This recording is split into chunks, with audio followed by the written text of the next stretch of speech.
So today I am coming at you with the reasonings as to why I have chosen to have a natural birth and why I am using a midwife. Um, I won't lie, I definitely used to be the type of person who was like, get the epidural, pop that sucker out, and live your life, just continue on. It's all good. But now I just feel like it just kind of doesn't even align with who I am to take away from that experience. That would put me straight into number one.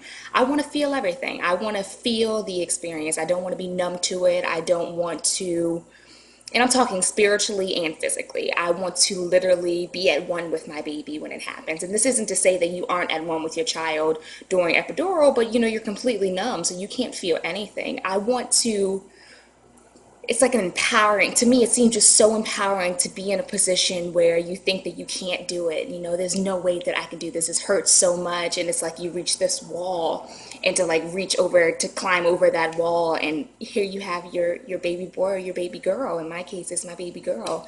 And to me, it's all going to be worth it. Do I have a little bit of fear when it comes to it?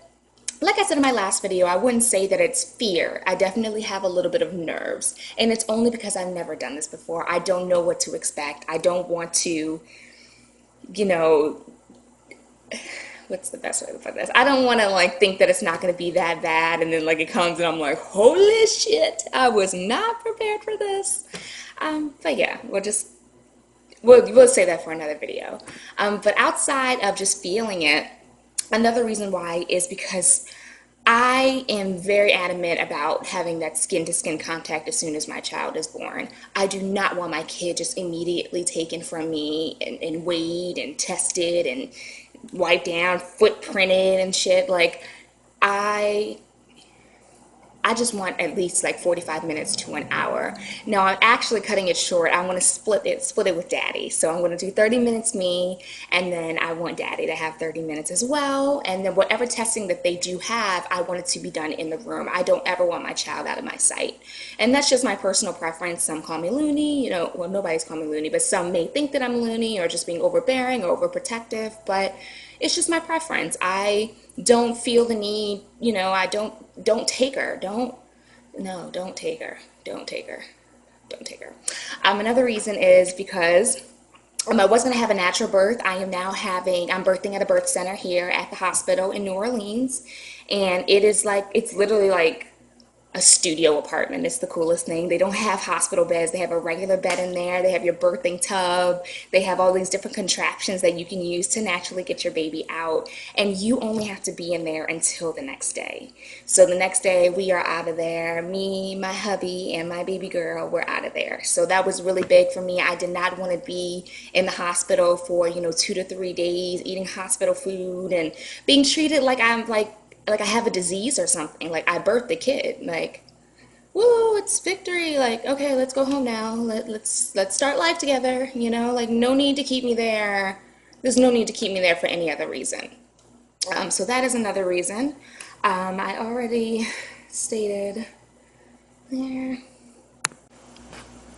So another reason would be as far as cutting the umbilical cord. I know that when you just kind of go into the hospital, get your epidural, it's like as soon as the baby comes out, that's one of the first things they do. They clamp it and then they have daddy cut the umbilical cord. Well, for me, I know that there's a lot of nutrients that are still coming from that sac, especially when it's still pulsing. So I am down to cut it when it's done pulsing, but you're not going to cut it immediately. So being that it's going to be a natural birth and it's going to be with a midwife, they kind of, sorry, I have hiccups. They kind of like follow whatever it is your heart desires. So for me, if you don't want that umbilical cord cut until it stops pulsing, that they respect that. You want that skin to skin time, they respect that. And for me, I want to have a quiet birth. I do not want any loud noises. I already know I've had a cyst on my ovaries and just kidney issues, and so I already know that when I'm under extreme pain, I don't like noises, I don't like to be touched. So I'm probably going to be one of those ones that's just like in the bathtub telling everybody shh and let me do my thing. So they respect and they honor everything that they possibly can. I wanted to have candles, but of course I understood that I couldn't have candles because, that was a fire hazard. But she said that I could bring in like Christmas lights, or I don't know if like at the dollar store how they have those little, you put like a little battery in and it like twinkles. You can bring those in. She says a lot of women do that. So I'll probably do that.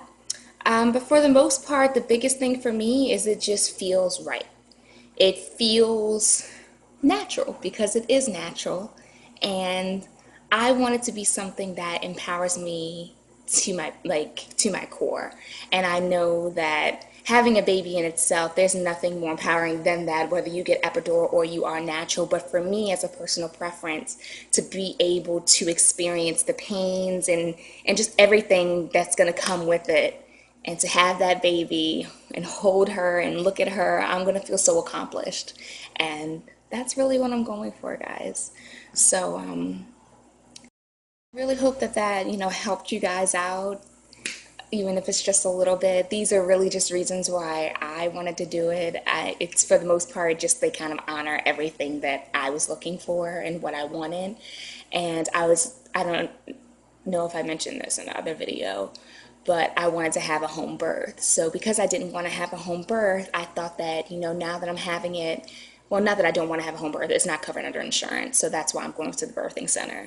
But I was like, oh my gosh, so if I'm having it at the birthing center, does that mean that they're not going to respect or honor any of these things that I want? And I kind of went down the list at our meet and greet with all the midwives, and there wasn't a single thing that I mentioned that they said couldn't happen, except for the whole candle thing. But then they gave me like a substitute for it. I can have incense there, like I can bring my crystals, I can set my essential oils up in that mug, like I can do whatever it is that I want.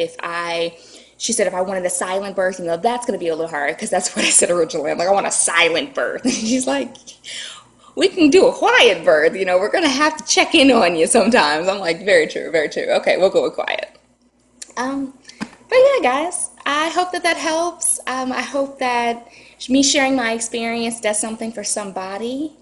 And yeah, for all the mamas out there, whatever you do decide to do, you are still one hell of a woman. You are bringing life into this world. And yeah, namaste to you, namaste to all the women, namaste to all the people. So thank you guys, and until next time, peace, love, and positive vibrations. And hopefully I will be bringing another video to you guys soon. This was kind of on a whim. I just stepped through the doors and I was like, okay, wow, you still look kind of cute. Let's make a video. So that's what I did. All right, guys. See ya.